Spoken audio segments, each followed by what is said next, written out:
Welcome to You the Boss. My name is Ray, like ray of sunshine or ray of moonshine.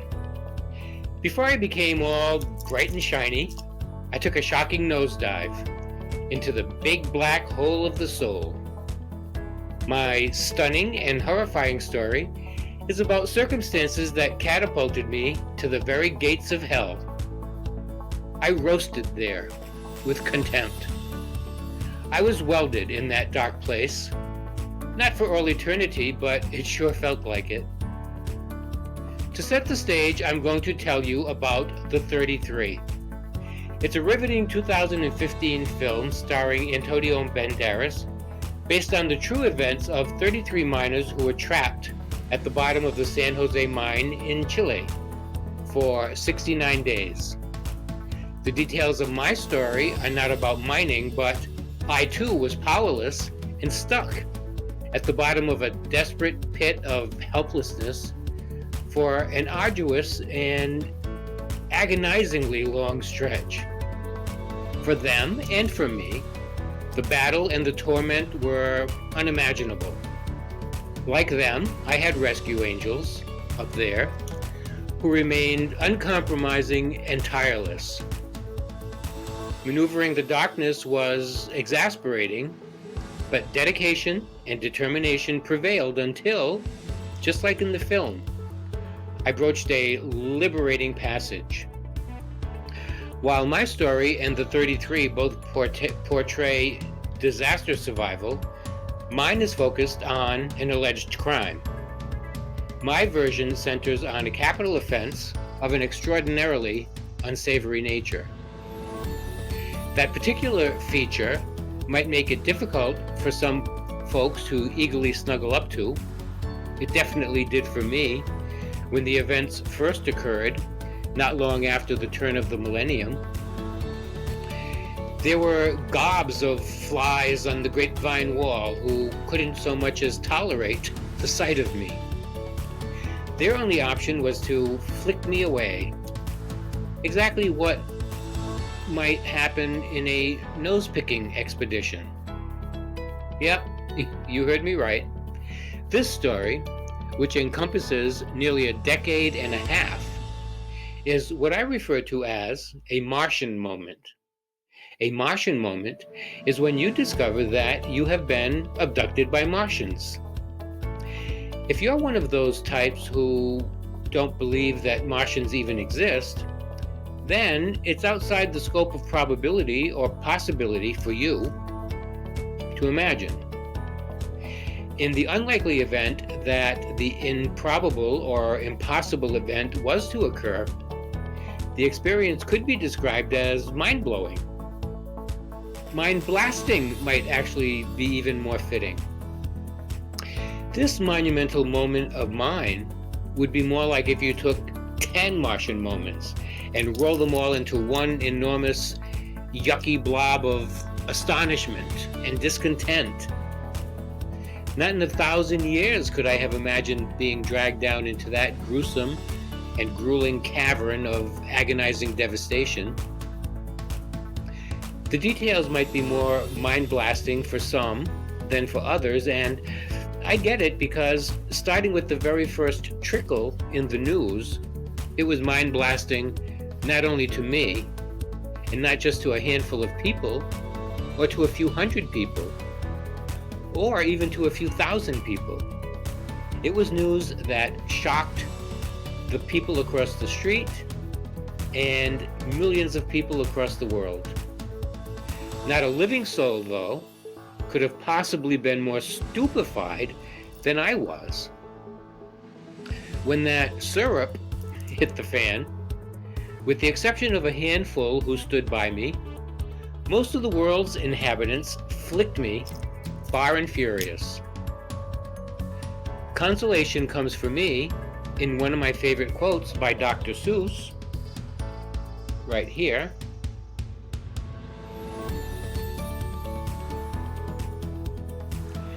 Be who you are and say what you feel, because those who mind don't matter, and those who matter don't mind. I have been flicked away by so many people that a few more flickings will make no difference to me whatsoever. It might make a difference to you, though. I promise that there is a precious buried treasure here. You might just find unexpected answers to a prayer that will deliver you to the top of your mountain. I'll begin with a quick overview of my very first frantic flicking, which occurred in the 1990s. This monstrosity of dreadful events was not yet to occur for more than a decade later.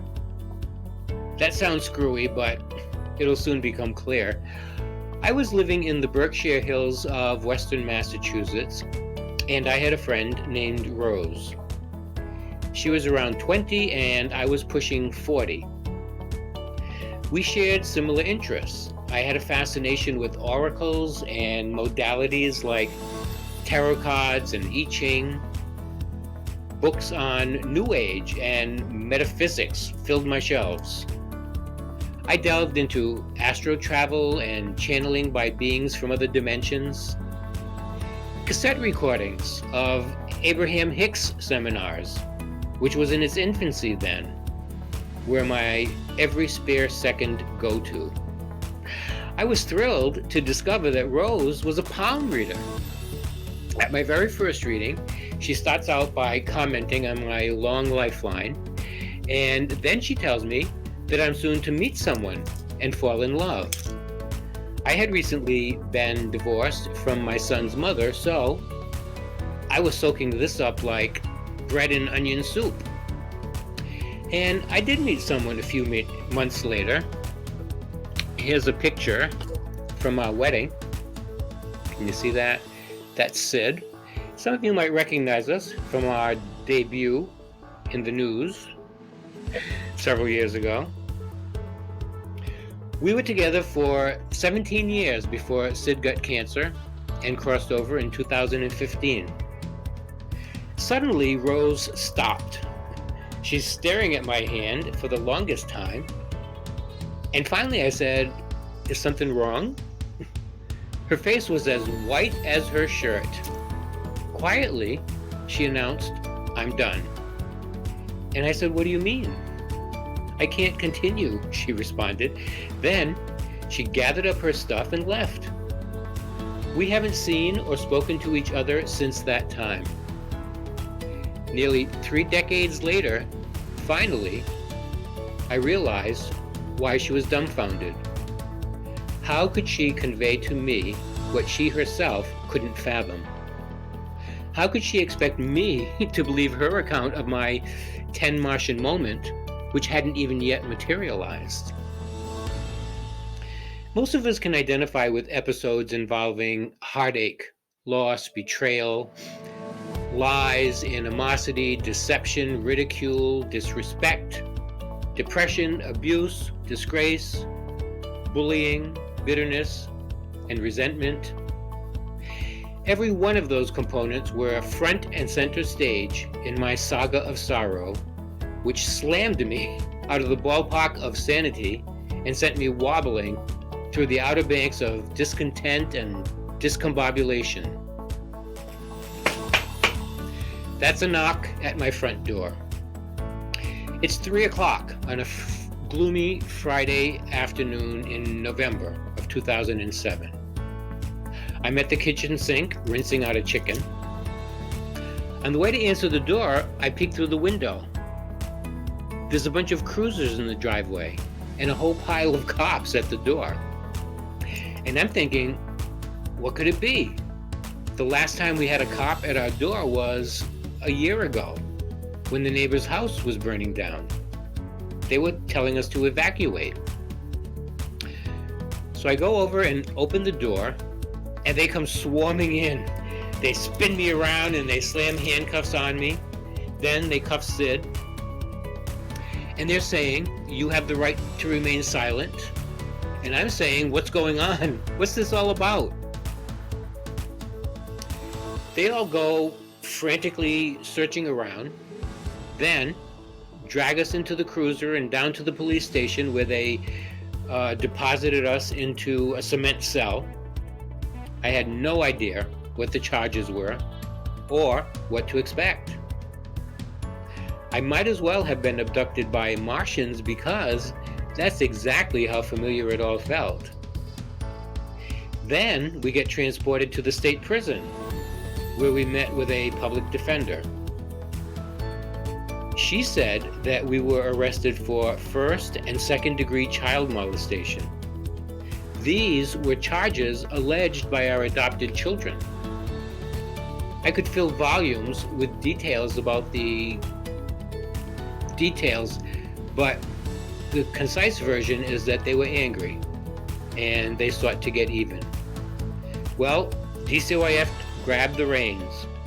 Without hesitation, we're branded guilty as charged.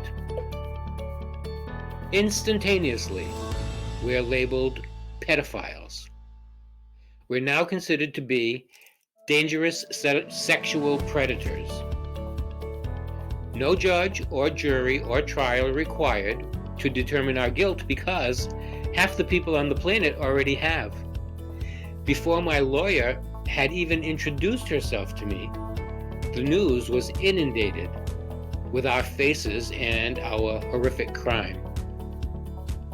As everyone knows, if it's in the news, it must be true. That'll teach us, and it sure did. We went to the prison for nearly 9 months awaiting trial. On day 2 was our mistrial.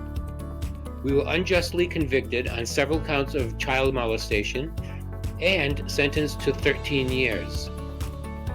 That came with 30 years of sex offender registration and a zillion restrictions that were stymieing. The moment of our false arrest was when the future abruptly transposed forever. My entire life was stolen from me that day as I stood at my kitchen sink.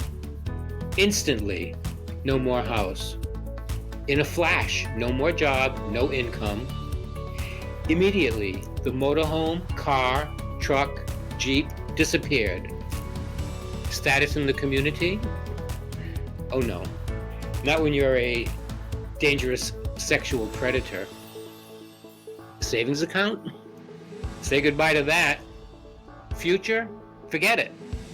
Except to endure years in the goriest pit of hell ever imaginable. If it's in the news, it must be true. What transpired utterly turned my world upside down. Then I had to figure out how to utterly put all the pieces back together.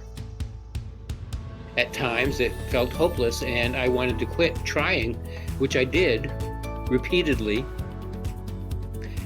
After unsuccessfully struggling with misery and defeat and PTSD, and with being downright disgusted with living, I desperately longed to get my life back on track, but there was no resolution in sight. I had spent many sleepless nights and tear-drenched days asking why. Why me? What did I ever do to deserve this? So I want to take you by the hand and share my gift with you, which is the answer to why me? One thing I can vouch for is that everything is not always as it seems. Here's an x-ray of my hips. Now they're metal and plastic components that work like hips.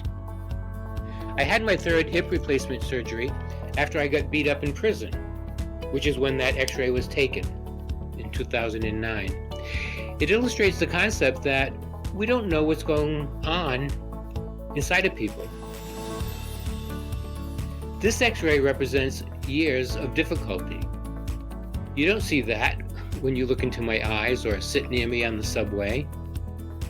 When you pass me in the mall, you are unaware of the scars on my body or on my heart. You don't know about my burdens, just as I'm unaware of your pain and struggles. We know not what goes on inside each other, yet we judge as avariciously as we breathe. In The Power of Intention, Dr. Wayne Dyer talks about judging. He says, someone's judgment of you doesn't define you, it merely defines them as someone who needs to judge. Somehow, though, judging others remains an all-embracing activity worldwide. I have absolutely no idea of how many thousands of people were sitting in front of their TVs or reading the paper in total shock and disgust when they learned about those two pedophiles who were being dragged from the prison to the courthouse to have justice served. They had absolutely no idea of what was going on internally, but they found it appropriate to judge and convict, because if it's in the news, it must be true. The courts had it easy. All they needed to do was make it all official. I could make a dozen videos to describe the impact that the injustice of my unjust felony charges has imposed. Imposition wouldn't come close to adequately revealing what transpired in the first 15 seconds on that day at my kitchen sink, let alone the following 15 years. I could tell you stories. I could tell you about being broke and moving into a third floor slum that was more of a Club Med for cockroaches. Without warning, we would get knuckles slamming on our door. A slew of police and probation personnel would come flocking in with their flashlights. They ran around checking behind the couch, under the bed, in the closets. They were belting out directives. You need to register at the police station. You have to report to the probation office. You need to attend counseling sessions. You have to. You need to. You have to. I could tell you stories about when we would leave the house and be followed by detectives. I could tell you about attending sex offender counseling sessions every week for years. The goal? To get us to admit guilt. I could tell you about being pulverized in prison while under the care and custody of prison staff.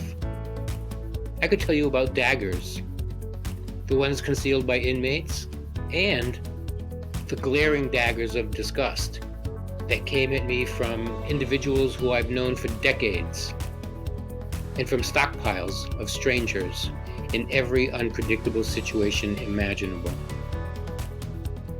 I could tell you about a river of tears that could float the Titanic.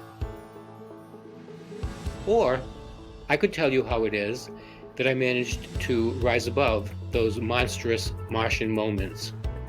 How do you get past the destruction and the depression and conquer the grief and the pain?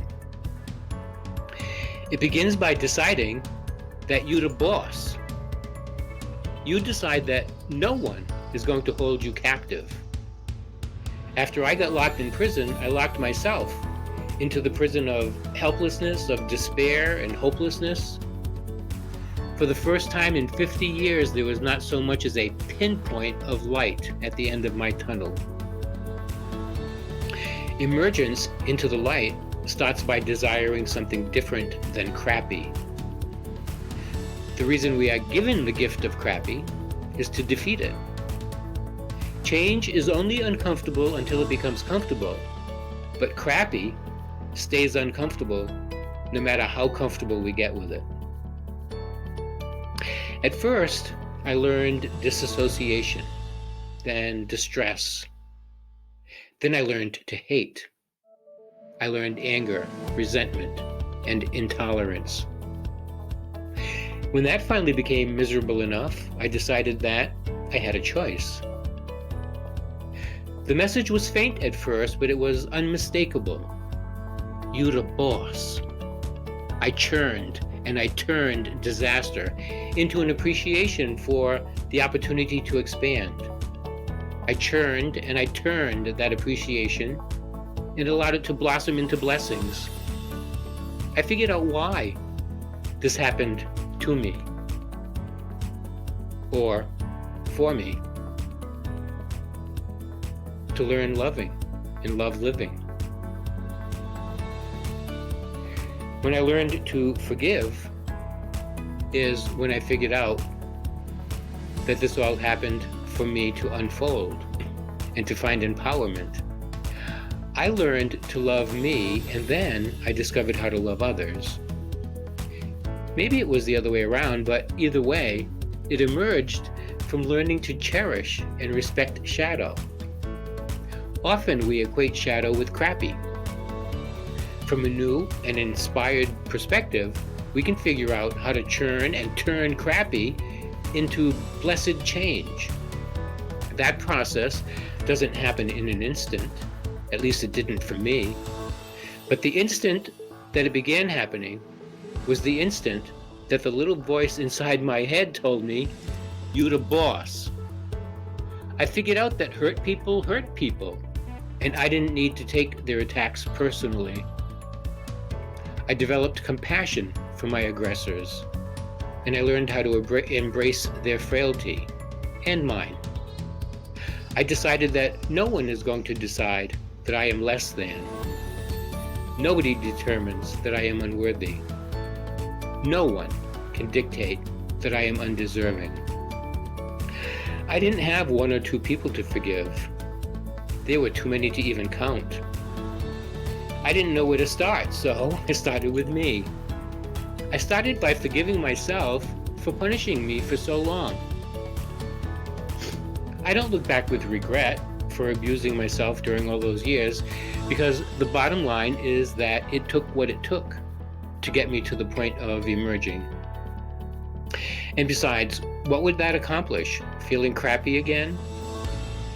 It's time to raise vibrations, not lower them. Tough times are guaranteed, but perspectives about them are a divinely guided choice. Will I choose to hate or hope? Is it crappy or is it a gift? Will I heal the hurt or be defeated by difficulty? Am I the victim or the victor? Will I wither in discouragement or will I transform travesty into trailblazing? It boils down to you the boss. We have been put on this planet to raise our frequency, to expand and to elevate. I said we, not I, because we're all in this together. We all came here to learn loving and to love living. Having one person learning loving and loving living is wonderful, but how amazing is it to have millions of souls sharing in those blessings? That's why it's imperative that we all take each other by the hand and share our gifts of inspiration and encouragement. We all are bonded by our commitment to betterment and our longing for enlightenment. If you get to benefit from this Martian moment vibration booster, or if you happened to stumble across some insight that helps you nudge your frequency up a notch, then share it with somebody. There's a link. It doesn't need to be somebody that you like even. If you click thumbs up, that also helps make this video more prevalent for others to find. And subscribing might encourage me to do more episodes, but if one dose is enough for you, I get it.